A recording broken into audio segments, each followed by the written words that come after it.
الشيطان الرجيم بسم الله الرحمن الرحيم الحمد لله رب العالمين الرحمن الرحيم مالك يوم الدين إياك نعبد وإياك نستعين اهدنا الصراط المستقيم صراط الذين أنعمت عليهم غير المغضوب عليهم ولا الضالين۔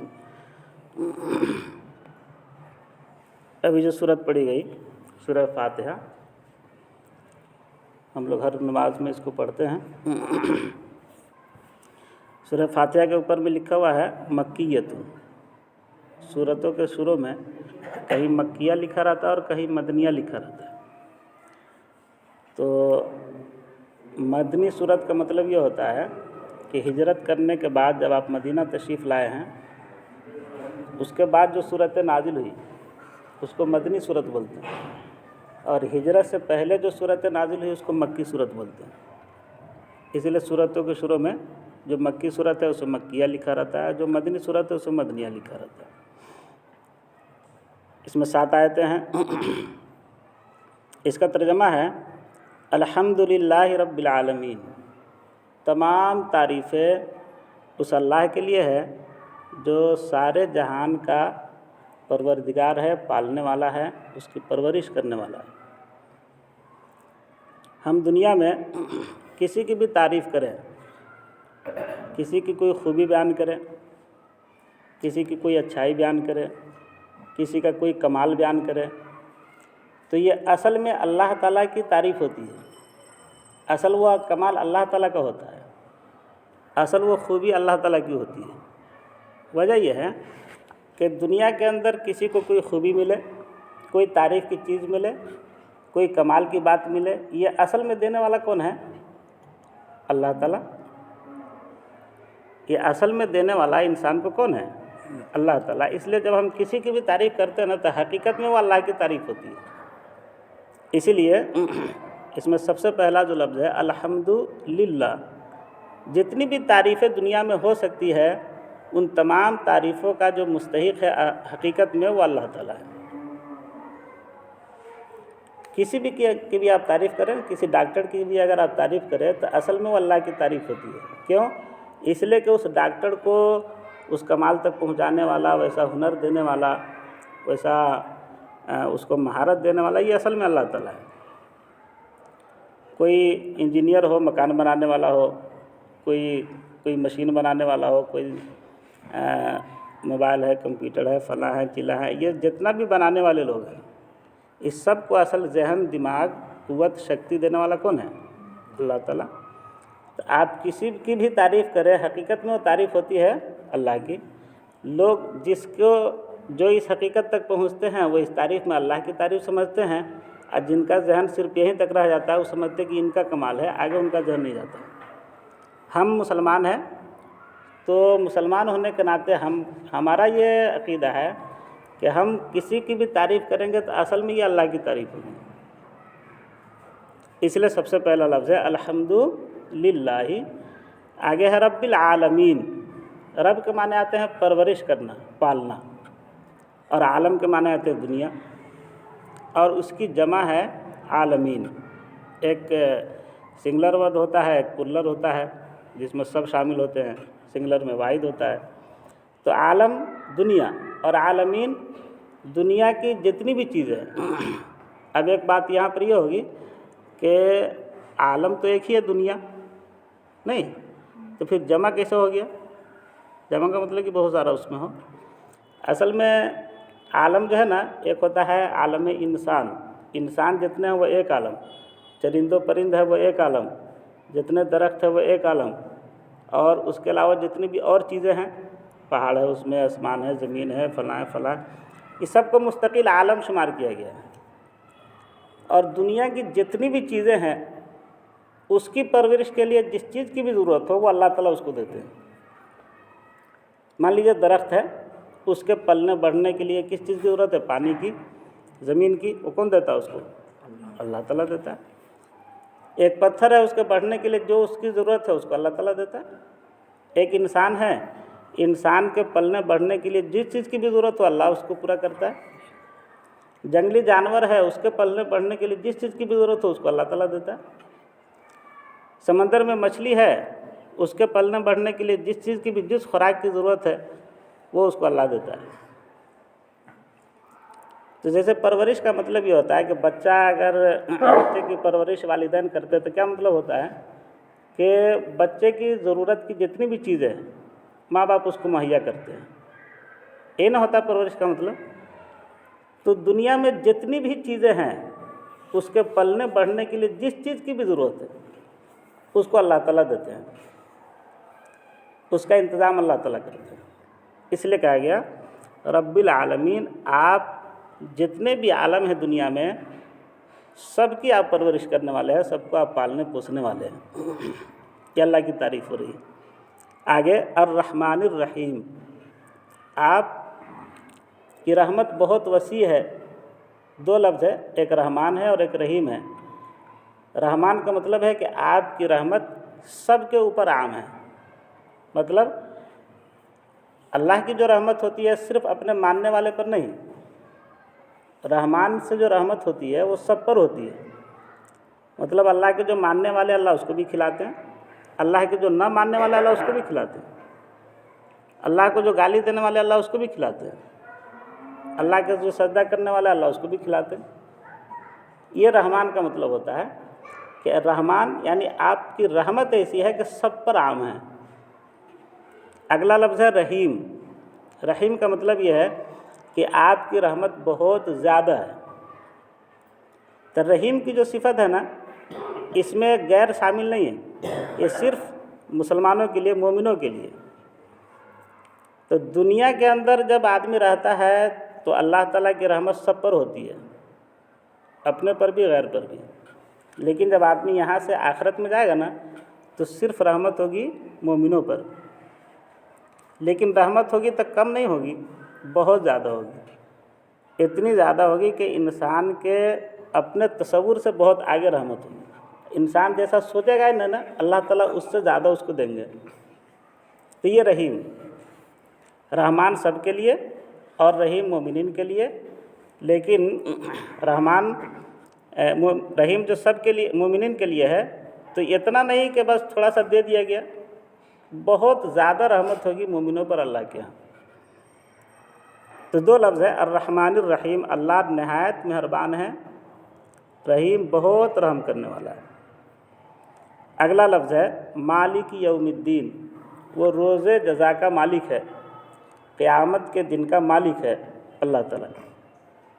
اللہ تعالیٰ تو ہر چیز کے مالک ہے، دنیا کے ذرے ذرے کا اللہ تعالیٰ مالک ہے۔ تو پھر یہ کہنے کا کیا مطلب ہے کہ اللہ تعالیٰ روز جزا کے مالک ہے؟ مطلب یہ ہے کہ دنیا میں جب آدمی رہتا ہے نا تو اللہ تعالیٰ حقیقی ملکیت تو اللہ تعالیٰ کی، حقیقی مالک تو سچ معنوں میں مالک تو اللہ تعالیٰ، لیکن دنیا کے حساب سے اللہ تعالیٰ اس کو ہی مالک بنا دیتے، اس کو مالک بنا دیتے، اس کو مالک بنا دیتے۔ آپ اس مکان کے مالک ہے تو آپ اس ملک کے مالک ہے، آپ اس خطے کے مالک ہے، آپ اس چیز کے مالک ہے، ہوتا ہے نا، کہتا نا آدمی کہ یہ زمین میری ملکیت ہے اور یہ گاڑی میری ملکیت ہے۔ لیکن قیامت کا دن ایسا ہوگا کہ یہ والی جو ملکیت ہے نا دنیا والی، یہ ملکیت بھی وہاں نہیں ہوگی۔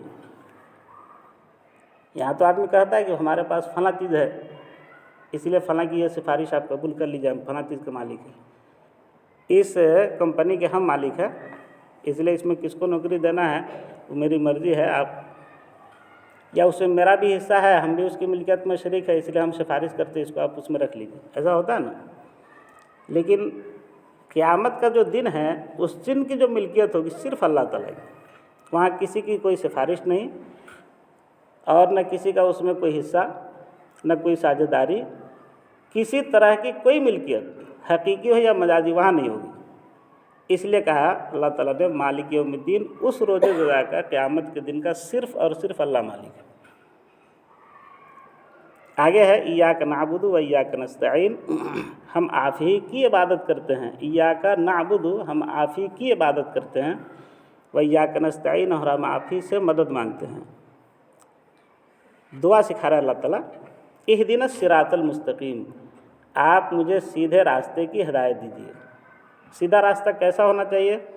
صراط الذین انعمت علیہم، یعنی ان لوگوں کا راستہ دکھلائیے، ان لوگوں کے راستے پر ہم کو چلائیے جن پر آپ نے انعام کیا، جیسے نبیوں پر انعام کیا، صدیقین پر انعام کیا، نبیوں کے ماننے والے پر آپ کا شروع سے انعام ہوا ہے۔ تو جیسے ان انعام یافتہ لوگ ہیں نا، نبی ہیں، ان کے ماننے والے ہیں، ان کا جو راستہ تھا اس پر چلا کر کے ہم کو بھی انعام کا مستحق بنائیے۔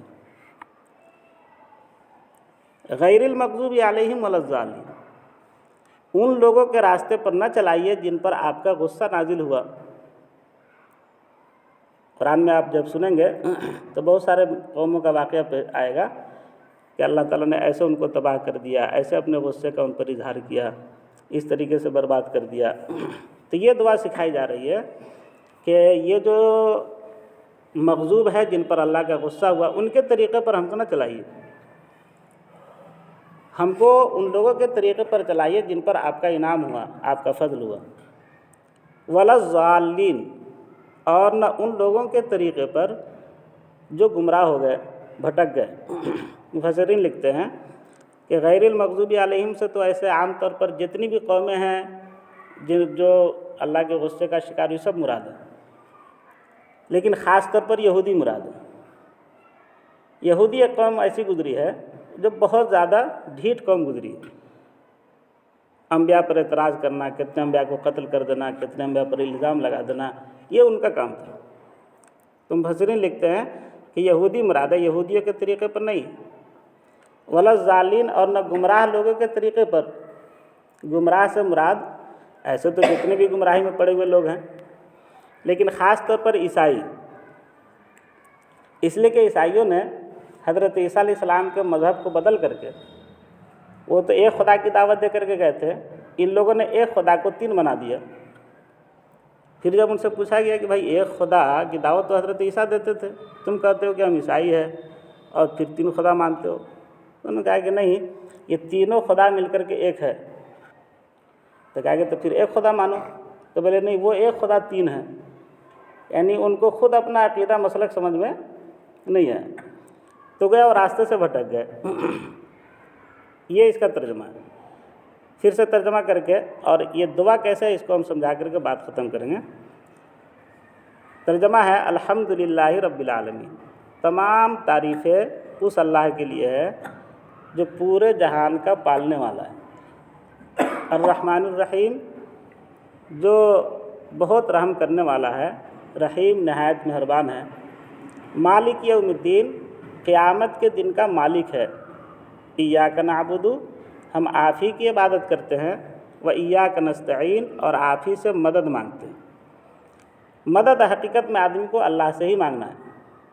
باقی ہے کہ آپس میں چونکہ دنیا کا سسٹم نظام اس طریقے سے اللہ تعالیٰ نے بنایا ہے کہ جب تک آدمی ایک دوسرے سے مل کر کے نہیں رہے گا تو اس وقت تک آدمی کا کام نہیں چلے گا۔ اس کو مدد اصل میں نہیں کہتے ہیں، یہ ایک دوسرے کا سپورٹ اس کو آپ کہہ سکتے ہیں۔ دنیا میں رہتے ہوئے ضرورت پڑتی ہے رشتہ دار کی، بیوی کی، فلاں کی، بیٹے کی، سب کی، تو حقیقی مدد نہیں، حقیقی مدد تو صرف اللہ دینے والا ہے۔ وہ اس کی وجہ یہ ہے کہ اگر اللہ تعالیٰ توفیق نہ دے تو بیوی بھی شوہر کی مدد نہیں کرتی۔ بیوی شوہر کے کچھ کام آنے کے لیے بھی ضروری ہے کہ اللہ تعالیٰ اس کو توفیق دے۔ تو حقیقی مدد تو کون دے سکتا ہے؟ اللہ ہی دے سکتا ہے۔ اس لیے ایاک نستعین، ہم آپ ہی سے مدد مانگتے ہیں۔ دعا کیا ہے؟ اہدنا الصراط المستقیم، آپ ہم کو سیدھے راستے کی ہدایت دیجیے۔ سیدھا راستہ کون ہے؟ صراط الذین انعمت علیہم، وہ راستہ ان لوگوں کا راستہ جن پر آپ کا انعام ہوا، فضل ہوا۔ غیر المغضوب علیہم، نہ ان لوگوں کا راستہ جن پر آپ کا غصہ نازل ہوا، ولا الضالین، اور نہ گمراہوں کا راستہ۔ اللہ تعالیٰ نے انسان کو مانگنے کا ایک طریقہ بدلا، یہ اصل دعا ہے اور یہ پورے قرآن کا خلاصہ ہے۔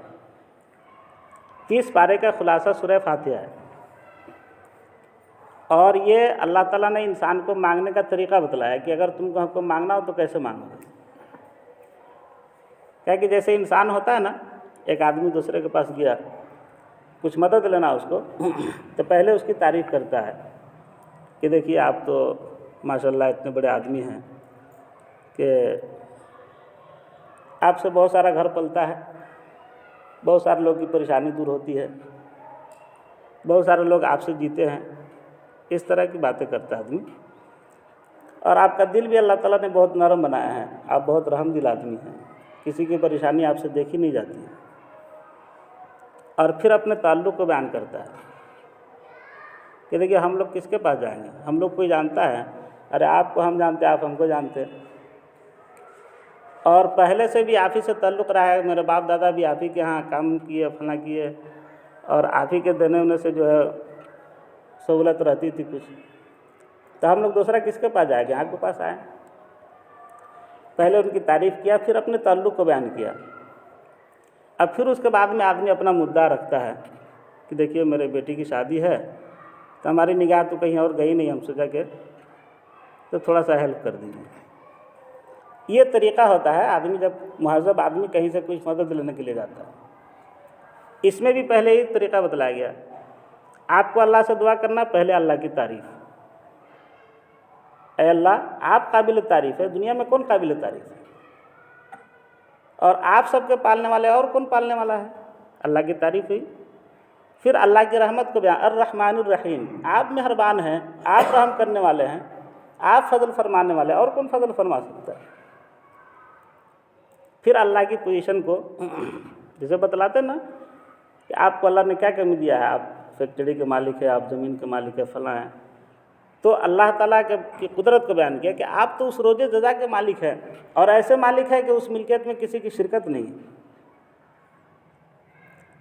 پھر اس کے بعد میں اپنے تعلق کو اللہ تعالیٰ سے بیان کرتا ہے آدمی کہ اللہ ہم تو صرف آپ کی عبادت کرتے ہیں، میری پیشانی تو صرف آپ کے سامنے جھکتی ہے، ایاک نعبد، ہم آپ ہی کی عبادت کرتے ہیں، وایاک نستعین، اور صحیح معنوں میں ہم آپ ہی سے مدد مانگتے ہیں۔ جب سب کچھ ہم آپ سے مانگتے ہیں تو ہدایت ہم کس سے مانگنے کے لیے جائیں گے؟ اس لیے اہدنا الصراط المستقیم، آپ ہم کو سیدھے راستے کی ہدایت دیجیے۔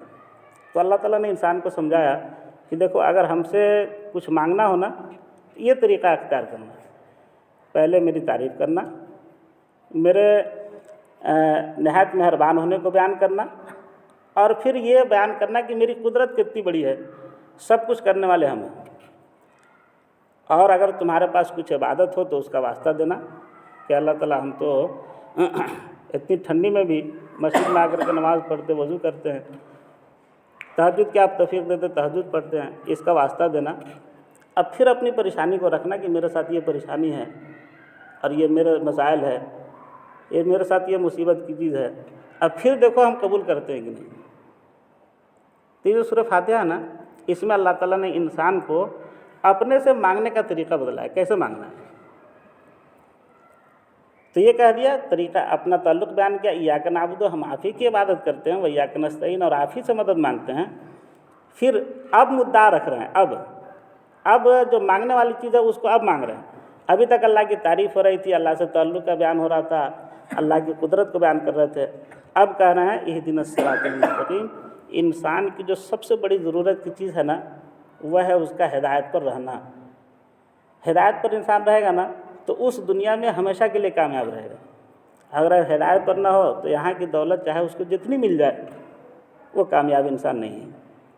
اس لیے سب سے اہم چیز اللہ تعالیٰ نے مانگنے کے لیے سکھایا کہ اگر تم کچھ مانگ سکتے ہو نا تو ایمان مانگو، ہدایت مانگو، سیدھے راستے پر چلنے کی توفیق مانگو۔